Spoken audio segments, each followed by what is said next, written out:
Elon Musk's xAI has doubled its valuation to $50 billion. Welcome back to the AI Daily Brief Headlines Edition, all the daily AI news you need in around 5 minutes. Well, xAI's latest funding round is reportedly a done deal.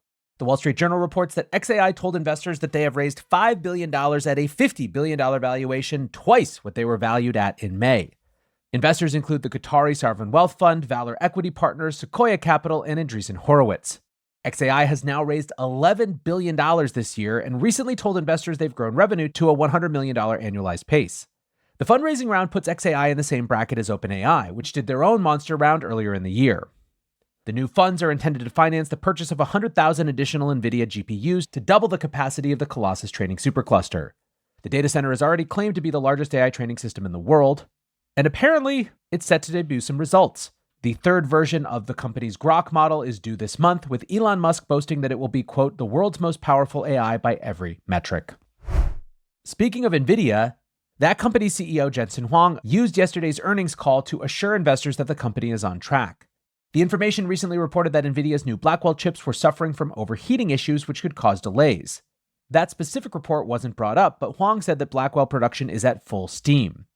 Executives claim that 13,000 Blackwell samples have been shipped to customers this quarter, and that the billions in revenue will shortly follow. Huang said, as you can see from all the systems being stood up, Blackwell is in great shape. While the call was nothing but positive, it still wasn't enough to keep NVIDIA's stock climbing higher. NVIDIA fell by 2% in aftermarket trading. The issue, which we've seen before, is simply that NVIDIA can no longer forecast insane growth moving forward. The company has almost doubled revenues from this time last year, reaching $35 billion in Q3. However, their Q4 forecast came in at $37.5 billion, slightly above the median Wall Street estimate, but not enough to meet elevated hopes. Forrester research analyst Alvin Nguyen said, the guidance seems to show lower growth, but this may be NVIDIA being conservative. Short term, there is no worry about AI demand. NVIDIA is doing everything they should be doing. Still, even though the company is doing fine, finance podcaster Adam Taggart thinks this might be the end of AI stock mania. He commented, did NVIDIA just ring the bell on peak AI euphoria? It blew past estimates, made $35 billion in Q3 revenues, up a mind-blowing 2,600% versus Q3 2016, and yet the stock is down in after hours. Did we just hit the point where nothing can justify the magic already priced into the stock? Moving over to the political realm for a moment, a bipartisan commission has called on Congress to take a Manhattan Project-style approach to the race to AGI. The U.S.-China Economic and Security Review Commission, or USCC, presented their annual report to Congress this week. They stressed that public-private partnerships were crucial to keeping the lead on AI. Jacob Hellberg, a USCC commissioner and senior advisor to Palantir CEO, said, we've seen throughout history that countries that are first to exploit periods of rapid technological change can often cause shifts in the global balance of power. China is racing towards AGI. It's critical that we take them extremely seriously. He also added that AGI would be a, quote, complete paradigm shift in military capabilities.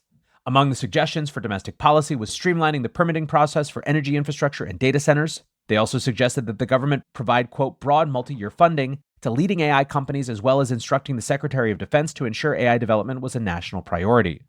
Now, what resonance this report gets on the Hill remains to be seen, but it's an interesting case study in how the tone is shifting. Lastly today, Anthropic CEO Dario Amodei has called for mandatory safety testing of LLMs. Speaking at an AI safety summit hosted by the Departments of Commerce and State, he said, I think we absolutely have to make the testing mandatory, but we also need to be really careful about how we do it. The remarks came shortly after US and UK AI safety institutes released the results of testing Anthropic's Claude 3 Sonnet model across cybersecurity, biological, and other risk categories.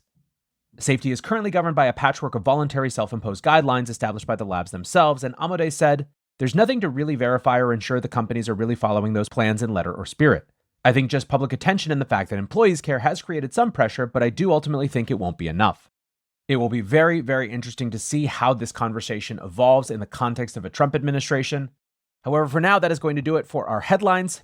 Next up, the main episode.